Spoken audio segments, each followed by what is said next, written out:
Hey friends, it's Andy here. So we are going through the book of Ruth, and so I'm going to give you a little context.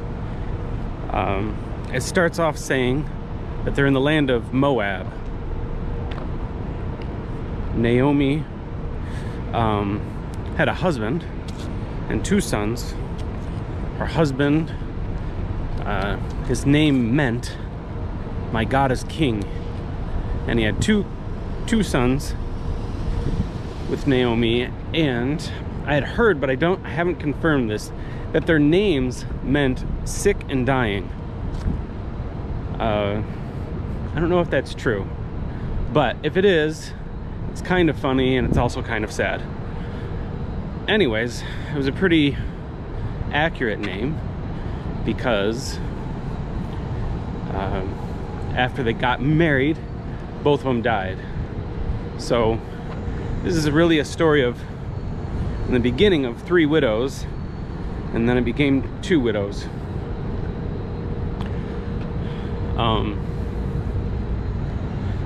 I really think that chapter 1 of the book of Ruth is maybe the climax of the story for me. Everything else that comes after this is kind of, I mean, it's fine. I know that a lot of people think that this is like the most romantic story in the whole Bible, and it very well may be. But I think that the real charm of this story is not Ruth and her relationship with Boaz, who's going to be coming up in the next chapter, but the real charm is the relationship between Ruth and Naomi, also called Mara. She changed her name to Mara, which means bitter, because basically God,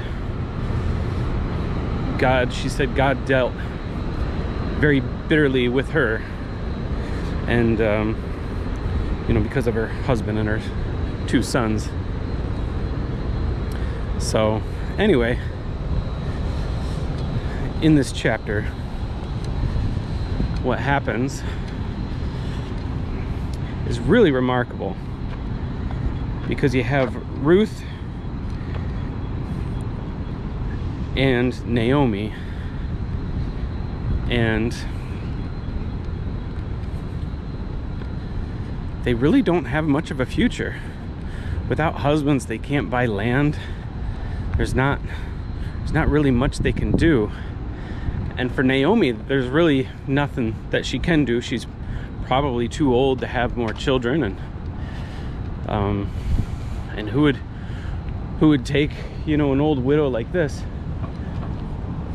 But Ruth really did have a choice, and she chose to step out in faith.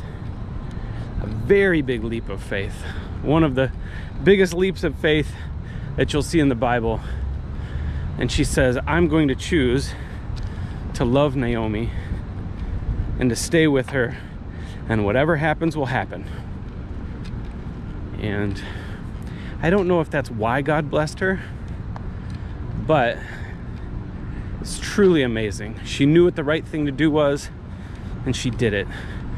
And she said, your God will be my God, your people will be my people, and your fate will be my fate. And the rest of the book, like I say, this is the climax for me.